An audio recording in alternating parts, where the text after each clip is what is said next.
नमस्कार, सत श्री अकाल, गुड मॉर्निंग। गुरुद्वारा श्री हेमकुंड साहिब जी, गोविंद धाम से सुबह के 5 बजे। असीजा यात्रा पोस्ट में आपका स्वागत है। आशा है आप स्वस्थ होंगे, मस्त होंगे। इस समय हम हैं गुरुद्वारा श्री हेमकुंड साहिब, गोविंद धाम में। आज तैयारी है इस यात्रा के मुख्य पड़ाव श्री हेमकुंड साहिब जाने की। लंगर हाल में चाय पानी छक लिया है। इस समय दलिए का प्रसाद भी मिलता है, लेकिन मैंने नहीं लिया। अब तैयारी है श्री हेमकुंड साहिब जाने की, सफल यात्रा की, सुख यात्रा की अरदास करते हुए दरबार साहब में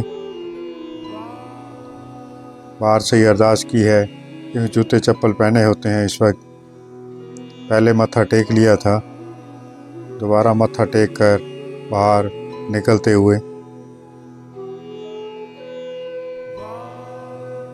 संगतें इस समय कम हैं, लगभग 5:15 बजे हैं। इस साइड में ऊपर आगे श्री हेमकुंड साहिब जाना है। यह घोड़ा पड़ाव है जो स्टार्टिंग पॉइंट पे ही आ जाता है। अभी अंधेरा है, लेकिन जल्दी ही रोशनी हो जाएगी। 5:30 बजे यहाँ दिन निकल आता है। हेमकुंड साहिब यात्रा में आए हुए सभी श्रद्धालुओं का हिमालय घोड़ा समिति की ओर से हार्दिक अभिनंदन एवं स्वागत है। आपकी यात्रा मंगलमय हो, यही कामना करते हैं। जिस किसी श्रद्धालु को घोड़ा लेना है तो काउंटर से बुक कराने। जाना 2000 रुपया, आना जाना 2800 रुपया एक घोड़े का। धन्यवाद। घोड़ा बुकिंग के लिए अनाउंसमेंट की जा रही है। सूर्य अपनी किरणें धीरे धीरे बढ़ा रहा है, रोशनी बढ़ रही है। संगतें श्री गोविंद धाम से आगे बढ़ती हुई। यह जगह लक्ष्मण गंगा का झरना क्षेत्र है। यहाँ पे जलप्रपात गिरता है। लक्ष्मण गंगा यहीं से नीचे बहती है। साथ साथ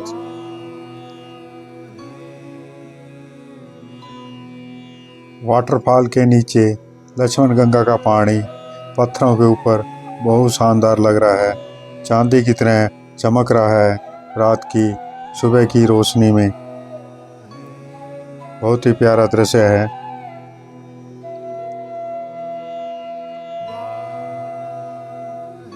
नमस्कार, सत श्री अकाल, गुड मॉर्निंग। असीजा यात्रा पोस्ट में आपका स्वागत है। आशा आप स्वस्थ होंगे, मस्त होंगे। इस समय मैं हूँ वे ऑन द हेमकुंड साहिब। मेरे पीछे जो आप वाटरफॉल देख रहे हैं, उस साइड में हेमकुंड साहिब का रास्ता है। जो सवारियाँ जा रही हैं वह श्री हेमकुंड साहिब जा रही हैं। यह रास्ता फूलों की घाटी की ओर जाता है। अगर विचार बना तो कल हम फूलों की घाटी की सैर करेंगे। आज हम दर्शन करने जा रहे हैं श्री हेमकुंड साहिब के। बहुत ही प्यारा व्यू है, आप वाटरफॉल से देख सकते हो। मेरे पीछे जो व्यू देख रहे हैं वह गोविंद धाम साहिब है, जहाँ से मैं चलकर आया हूँ। यहाँ से 500 मीटर दूरी पे है श्री हेमकुंड साहिब। यहाँ से 7 किलोमीटर की दूरी पे है।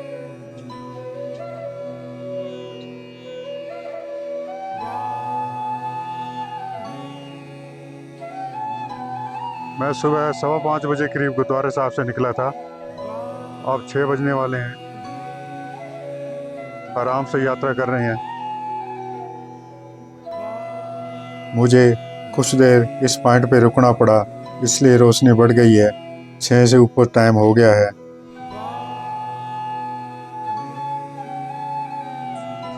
श्री हेमकुंड साहिब के मार्ग पर आगे बढ़ते हुए यहाँ रास्ता कुछ उबड़ खाबड़ है, पत्थर टूटे हैं, बारिश का प्रभाव से टूट जाते हैं। चरण चलो मार्ग गोविंद, मिटे पाप जपिए हर बिन। 4 नेपाली मजदूर पालकी साहब या डोली को ले जाते हुए। यह मजदूर यहाँ सड़क निर्माण में अपना सहयोग प्रदान कर रहा है। रास्ते में जो टूट फूट होती है उसकी रिपेयरिंग चलती रहती है। यह मजदूर वर्ग चाहे डोली वाला हो या पत्थर वाला हमारी यात्रा को सुखद बनाते हुए। यहाँ से श्री हेमकुंड साहब 3 किलोमीटर रह गया है। सांस फूल रही है। 3 किलोमीटर बहुत भारी लग रहा है। उम्र का असर दिख रहा है। सामने देख रहे हो आप, झरने बह रहे हैं। उस पार जाना है हमें। उस चोटी के परली साइड में श्री हेमकुंड साहिब है, बादलों के नीचे। श्री हेमकुंड साहिब के रास्ते में बिल्कुल बीच में 3 किलोमीटर से थोड़ा सा आगे हम चाय पानी ले रहे हैं। यहाँ से 3 किलोमीटर थोड़ा सा ज़्यादा ही होगा। 3 किलोमीटर माइलस्टोन पे लिखा हुआ था। यहाँ से अटला कोटी का एरिया शुरू हो जाता है।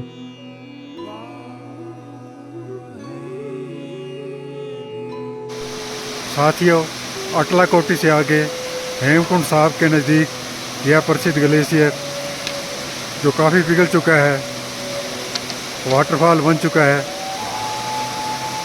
मई में ये पूरी तरह स्नोफॉल से कवर होता है। हर जगह बर्फ़ ही जमी होती है। जहाँ आपको पानी दिखाई दे रहा है, इसके आगे का ट्रैक कई बार तो श्री हेमकुंड साहब तक यहाँ पर बर्फ़ ही बर्फ़ जमी होती है। और फिलहाल बर्फ़ का थोड़ा सा नमूना रह गया है, बाकी सब पिघल चुका है। यहाँ से आप निशान साफ देख रहे होंगे बादल के नीचे। 2-2.5 किलोमीटर यहाँ से रह गया है। आगे चलकर मैं आपको दोबारा दिखाता हूँ इस झरने को। साथियों, मुझे उम्मीद है इस ग्लेशियर का व्यू आपको अच्छा लगा होगा। बहुत प्यारा लगता है ये। मई में जब बर्फ़ होती है तब अलग ही होता है, लेकिन वास्तविक देखें तो मुझे तो ये वक्त पसंद आता है कि वाटरफॉल अपने आप में एक अलग ही अनुभूति देता है। जब बर्फ़ होती है तब तो यहाँ चलना बहुत मुश्किल होता है। स्लिप होती है, बर्फ़ लगभग कांच बन रही होती है। ऐसे लगता है जैसे कांच के ऊपर चल रहे हों। बहुत मुश्किल आती है उस वक्त।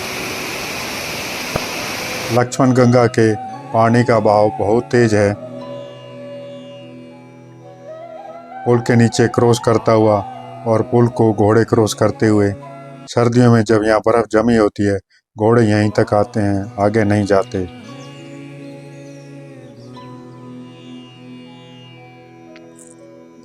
लोकल लेडी घास की कटिंग करते हुए यहाँ से वह इतनी ऊंचाई से अपने गायों के लिए घास ले जाएगी। यह वह पॉइंट है जहाँ से श्री हेमकुंड साहिब के 2 रास्ते जाते हैं। यह एक रास्ता सीधा सीढ़ियों से ऊपर जाता है। लगभग 1000 से ऊपर सीढ़ियाँ हैं और इससे आगे यह पैदल ट्रैक है। यह भी लगभग 1-1.25 किलोमीटर लंबा है। मैं अक्सर इसी सीढ़ियों वाले रास्ते से ही जाता हूँ, तो आज भी मैं सीढ़ियों वाले रास्ते ही से जाऊँगा। मुझे ये ट्रैक वाला रास्ता थोड़ा लंबा और ज़्यादा टाइम कंज्यूमिंग लगता है। आइए चलते हैं इस सीढ़ियों वाले रास्ते से श्री हेमकुंड साहिब जी की ओर।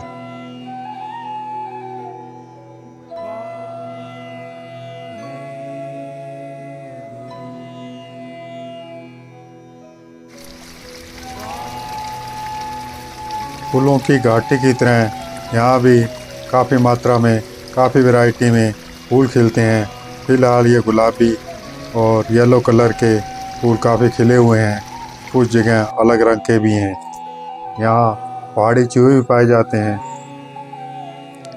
और सवाल यह है कि जब यहाँ 7 महीने बर्फ़ जमी रहती है तो ये चूहे कैसे सर्वाइव कर लेते होंगे, क्योंकि बर्फ़ के अलावा यहाँ कुछ भी नहीं होता है। अगस्त महीने के एंड में यह ट्रैक पूरी तरह से फूलों से भरा हुआ है। गुलाबी, येलो और वाइट कलर के काफ़ी फूल यहाँ दिख रहे हैं। श्री गोविंद धाम पूरी तरह बादलों के ओट में छिप गया है। यहाँ से कुछ नहीं दिखाई दे रहा। 15,000 फीट की ऊंचाई पे पक्षियों का यह जोड़ा गुनगुनी धूप का आनंद लेते हुए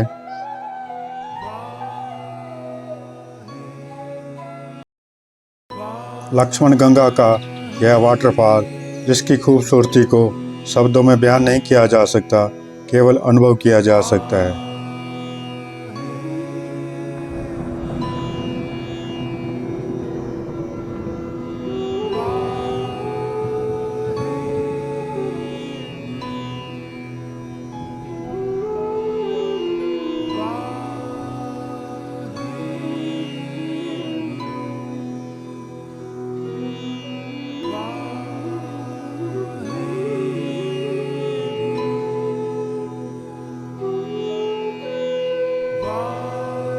सीढ़ियों से आने का यह फायदा हुआ कि यह खूबसूरत नज़ारा देखने को मिला।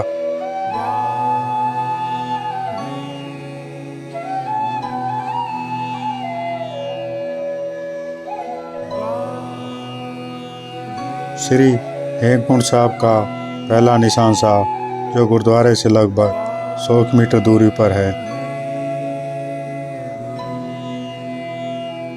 लगभग 100 पेड़ियाँ बची हैं।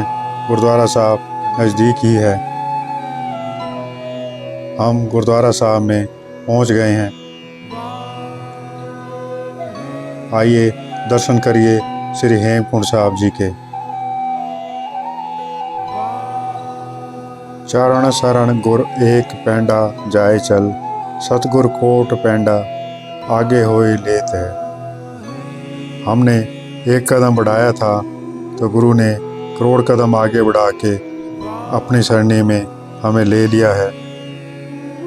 बहुत ही असीम खुशी हो रही है, शांति मिल रही है, सुकून मिल रही है, रोमांच हो रहा है। दरमादे ठाडे दरबार, तुझ बिन सुरत करे को मेरी, दर्शन दीजै खोल की वार।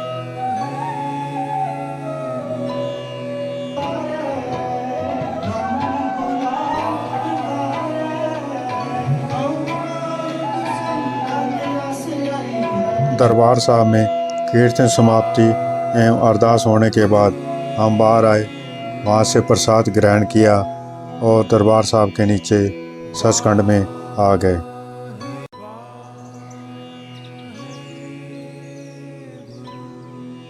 आइए आपको दर्शन कराते हैं दरबार साहब के ठीक नीचे तप स्थल के, जहाँ पे गुरु गोविंद सिंह जी ने पूर्व जन्म में दुष्ट दमन के रूप में तप किया था। अब वहाँ गुरुद्वारा साहब सुशोभित है।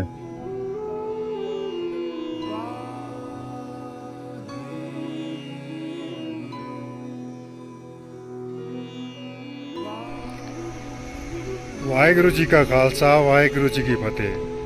साध संगत जी, आपने दर्शन कर लिए होंगे। बहुत ही प्यारा दृश्य है, बहुत ही शांतमय सुकून वाला माहौल था यहाँ। बहुत बढ़िया कीर्तन हुआ। आपको मैं दिखा नहीं सकता था क्योंकि वीडियो बनाना अलाउ नहीं था। आप वैसे लाइव देखते ही होंगे। रागी सिंह ने बहुत बढ़िया शब्द पढ़े। यहाँ पर श्री हेमकुंड साहब के इतिहास की पूरी जानकारी दी गई है। श्री हेमकुंड साहब श्री गुरु गोविंद सिंह के पूर्व जन्म के स्वरूप दुष्ट दमन की तपस्थली है। गुरु गोविंद सिंह जी ने विचित्र नाटक में इसका स्वयं वर्णन किया है। दसम ग्रंथ, जिसमें विचित्र नाटक है, के पेज 117 में उच्चारित चौपाई। अब मैं अपनी कथा बखानो, तप साधत जय विद मुई आनो। हेमकुंड पर्वत है जहाँ, सप्त श्रृंग शोभित है तहाँ। सप्त श्रृंग तह नाम कहावा, पंडुराज जय जोग कमावा। तह हम अधिक तपस्या साधी, महाकाल काल का आराधी। यहाँ इस गुरुद्वारे साहब का निर्माण कब एवं कैसे हुआ, आइए इस बारे में थोड़ी चर्चा कर लेते हैं। 19वीं शताब्दी में सबसे पहले भाई संतोख सिंह जी ने सूरज प्रकाश ग्रंथ में इस पवित्र तप स्थल का विस्तार से वर्णन किया। संत सोहन सिंह ढेरीवाले ने सबसे पहले 1932 में इस स्थान पर निशान साहब की स्थापना की।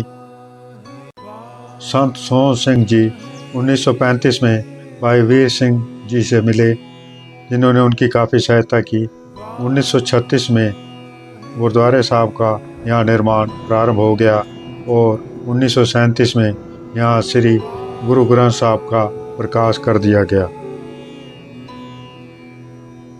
1939 में संत सोहन सिंह जी के अकाल चलाना करने के बाद यहाँ की सेवा संभाल हवलदार मोदन सिंह जी करने लग गए और 1960 में यहाँ ट्रस्ट बना दिया गया, जो वर्तमान तक जारी है।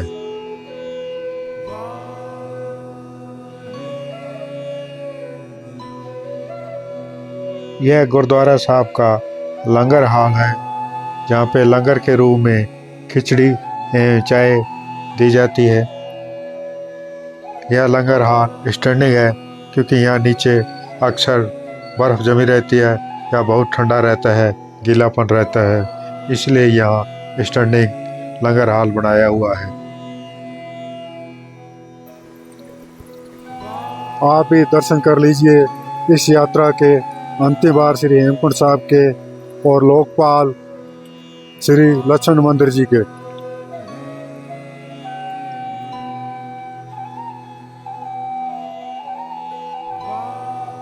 इस बार मेरा इरादा ब्रह्म कमल दिखाने का था, लेकिन दिख नहीं रहा कहीं, अभी शायद खिले नहीं या खिल के मुरझा गए हैं। ब्रह्म कमल उत्तराखंड राज्य का स्टेट फ्लावर है। अब हम इस रास्ते से बाहर जाएंगे जो आप सामने देख रहे हैं। साथियों, इस वक्त 2 बजने वाले हैं और श्री हेमकुंड साहब में 2 बजे तक ही रह सकते हैं। उसके बाद संगतों को नीचे जाना होता है। तो अब हम पुनः नतमस्तक होते हुए गुरु दरबार में भी मत्था टेक आया था, अतः बाहर से पुनः नतमस्तक होते हुए दरबार साहब से गुरु साहब से विदा लेते हैं और आगे बढ़ते हैं। और इसी के साथ यह व्लॉग भी यहीं समाप्त करते हैं। आशा आपको यह पसंद आया होगा। पसंद आया लाइक करें, शेयर करें, सब्सक्राइब करें। इस व्लॉग में कोई कमियां रह गई हों तो कमियां जरूर अवगत कराएं, सुझाव दें, क्योंकि आपके द्वारा बताई गई कमियों सुझावों के आधार पे आगे पुनः व्लॉग बनाऊंगा, तो उस हिसाब से यह बढ़ पाएगा। आपके सहयोग से ही मेरा यह व्लॉग बढ़ पाएगा। तो इसलिए कमेंट बॉक्स में कमियां सुझाव जरूर दिया करें। धन्यवाद।